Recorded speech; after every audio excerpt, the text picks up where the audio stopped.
Alright, 1:36 p.m. July 21, Suez. Bonus Part 1.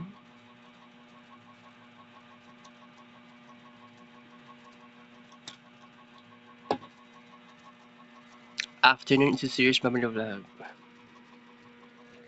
Wow, long time no eating for this. Okay. Mag-discuss na karon no. Pating kapuya guys. So kanya. Nag-take og aripiprazole last Thursday sa gabi. Hangtod karon gikapoy ko.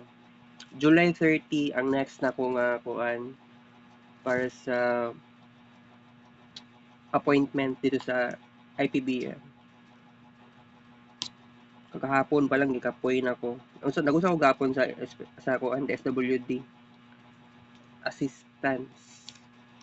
Nagpalit na noon ko gahapon no kuan tulo ka buok. Alam niyo na katong gimingaw na ko silang pagkaon.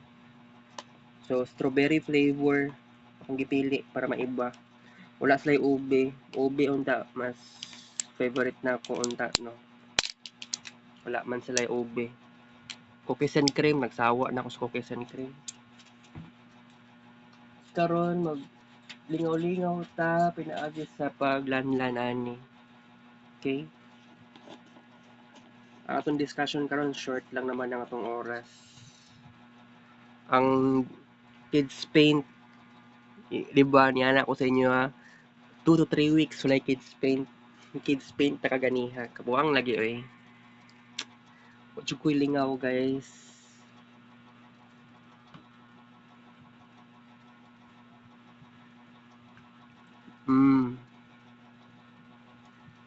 Gimingaw na ko ani.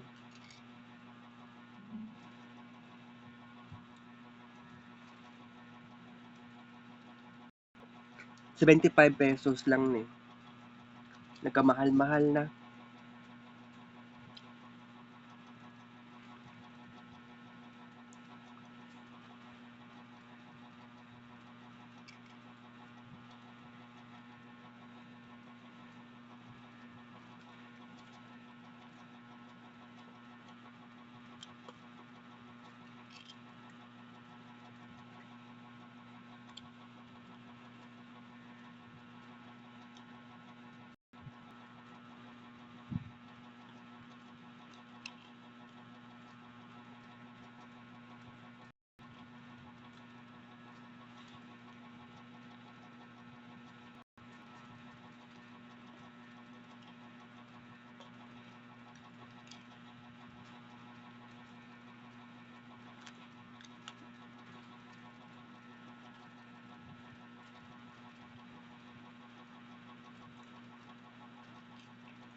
So, kutsara peanut butter. Mag-discuss na karon.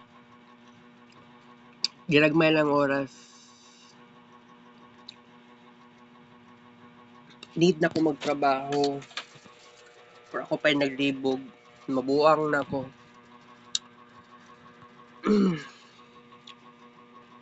May patong kahapon successful yun kita.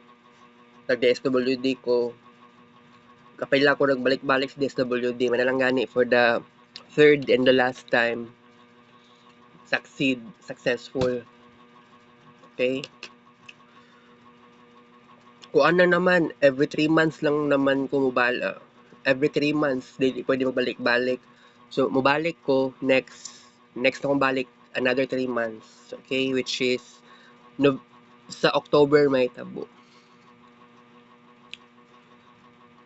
Side paan na mamalinamig na yung balay. Barangay 22-C gihapon, Davao City. Pero atay no, kay di man ko malipay. Ambot lang kung unsa may reaction ako ani pagbalhin ko gayong balay. Wala ko'y naramdaman nga excitement. Kay abandonahon jud nako ning balayan eh. Siguro masulti lang nako basig makuan ako sa ti Janet, masuggest nako sa ti Janet nga if ever na next mo puyo dere or sa taas siguro papuyon sa sila. Saka na ako mag-decide nga bas hindi ay nga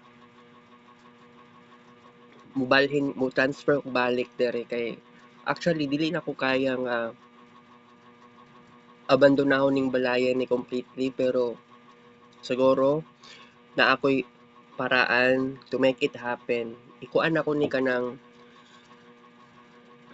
di na ko gusto nga mawala ko 'di ba kung baga part na ni sa akong kinabuhi ning balayan eh. Kunya mobalhin lang ka kana lang nga rason mama nako naka-purchase na og balay 600,000 pesos. That's very crazy. I know right. I know right. So kailangan pang discussion. Ang atong kids paint dili gyud ay 2 to 3 weeks mawala ang kids paint kay naa man gyapon tay kids paint. So okay lang yan at least dahan-dahan lang dahan-dahan na nato na kids paint jud guys. Okay?